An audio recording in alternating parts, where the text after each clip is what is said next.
Radio Flamme. Bonjour Christine Doxin, tu étais professeure de lettres au lycée Jean-François Millet à Cherbourg pendant d'ailleurs 30 ans et avec François David et Annie Loyer, fin des années 80, tu as créé l'option théâtre. Ensuite, on a parlé de cinéma puisqu'avec Annie Loyer, tu as créé l'option cinéma dans les années 90. Aujourd'hui, je suis très heureuse de t'interviewer à l'occasion du 8 mars, journée particulière où j'ai envie de te demander qu'est-ce qu'être une femme en 2023 ? Être une femme en 2023, ça dépend beaucoup du lieu où l'on vit, de l'âge qu'on a éventuellement. La question est difficile parce qu'il n'y a pas une femme, il y a des femmes. Et je ne voudrais pas parler seulement de mon cas. Moi, je suis une femme heureuse qui voit se développer des revendications qui me paraissent de bon augure. Et bon, je peux mesurer le chemin quand même qui s'est accompli depuis quelques décennies. Mais en même temps, j'ai de grandes inquiétudes parce que être une femme en Afghanistan, être une femme en Iran aujourd'hui et dans beaucoup d'autres pays du monde aussi, c'est une chose qui est infiniment difficile. Donc je voudrais penser, oui, à d'autres femmes que les femmes qui vivent dans nos sociétés relativement protégées. On va déjà parler de la France. Penses-tu qu'il y a eu une évolution positive depuis les années 80 ? Certainement, je dirais même une évolution positive depuis les années 70. Une évolution positive, effectivement, mais l'histoire ne se fait pas de façon linéaire. Malheureusement, il y a souvent des retours en arrière et des choses qui ont été acquises peuvent être remises en question. Je pense notamment au droit à l'avortement dans certains États des États-Unis. Par exemple, il y a des régressions terribles.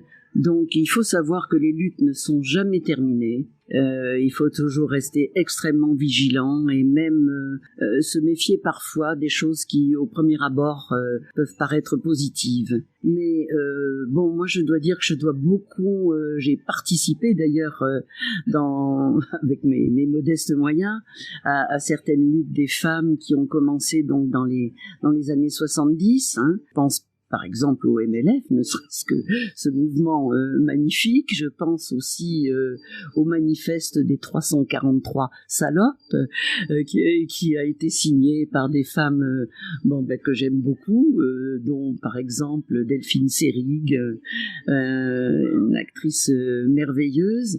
Je pense aussi à Antoinette Fouque qui a créé la librairie des femmes. Je pense aux glyphes aussi, ces lieux où on protégeait la femme et l'enfant, enfin qui se sont créés à Paris et dans d'autres villes aussi. Bon, il y a eu des initiatives infiniment merveilleuses dans ces années-là. Ça s'est poursuivi ensuite, et puis il y a eu plus récemment évidemment MeToo. Qui a été vraiment un mouvement de subversion extraordinaire, qui a permis à des femmes qui se sentaient honteuses, parce que le viol, c'est ça, c'est plus, ça a été pour beaucoup une honte par celles-là même qui l'avaient subi, et donc elles étaient condamnées à se taire sur le sujet.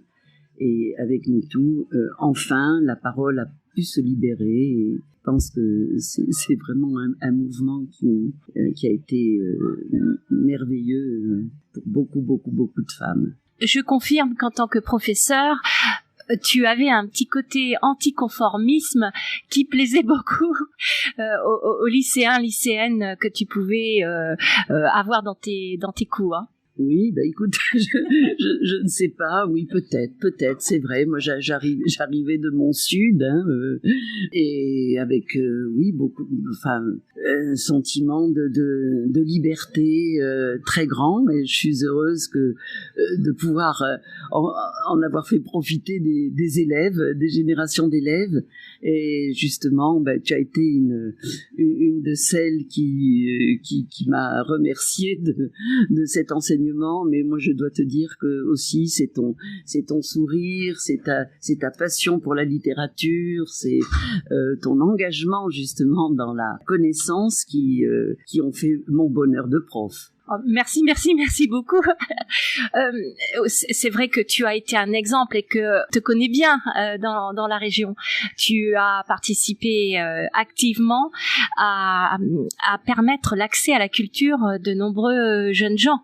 Christine, as-tu en mémoire des femmes qui t'inspirent, que tu admires ? Oh oui, beaucoup. Et alors, il faudra qu'elle me pardonne de ne pas toutes les citer parce que ce serait pas possible. Mais je voudrais, par exemple, parler des deux Simone Veil. Enfin, une avec le V tout court et l'autre avec le W.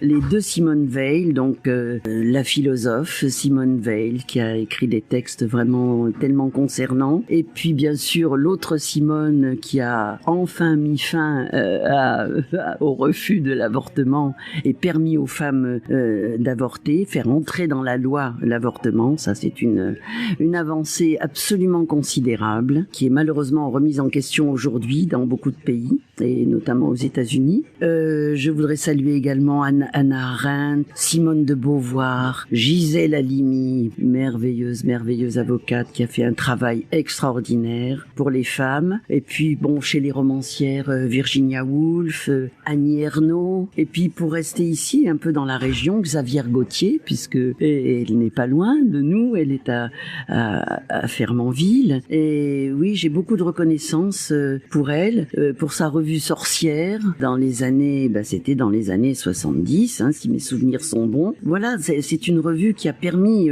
la reconnaissance de la singularité justement de l'écriture féminine. Et ça a été vraiment très important. Elle a ouvert cette revue à des textes de femmes absolument merveilleuses. Et puis c'est aussi, oui, elle fait partie de cette deuxième vague de féministes qui ont combattu pour la légalisation de l'avortement avant que ce soit fait, avant le beau travail de Simone Veil. Donc c'est tout à fait magnifique d'avoir pu faire ça. Et puis il y a le cinéma, bien sûr, des Jeanne Campion, des Angelica Houston aussi, qui a fait un film sur le viol justement, mais dont malheureusement on n'a pas beaucoup parlé, qui a été un petit peu oublié. Chantal Akerman aussi, avec Delphine Seyrig, 24 heures de la vie d'une femme, c'est un grand film aussi. Bon, il y en a eu d'autres. Bon, là, c'est pas une femme qui a fait le film, mais ça s'appelait la Cité des femmes, la Città delle Donne, de Fellini, et j'ai un bon souvenir à ce sujet parce que, justement, j'avais déplacé une bonne partie du lycée Minet, des classes du lycée Minet,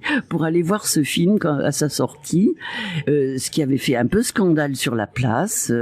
Je me souviens que beaucoup de parents d'élèves s'étaient plaints de ce qu'on avait osé faire voir à leurs chers petits, des scènes felliniennes qui n'étaient pas de leur âge, enfin. Donc, salut Federico aussi. Ça ne m'étonne pas, j'en ris parce que je sais très bien, pour avoir mangé des crêpes en salle de classe, pour être arrivé déguisé pendant l'un de tes cours, Christine, c'est vrai que c'était détonnant ton enseignement à l'école. Oui, et j'avais fait scandale à propos de déguisement aussi, scandale en arrivant déguisé en clown dans la salle des profs. Oui. Et là, les collègues n'étaient pas très contents. Avant-gardiste. Merci beaucoup, Christine Doxin. Merci à toi, Brigitte, de donner l'occasion d'en parler, et merci de la part de toutes les femmes dont il est question. Radio Flamme.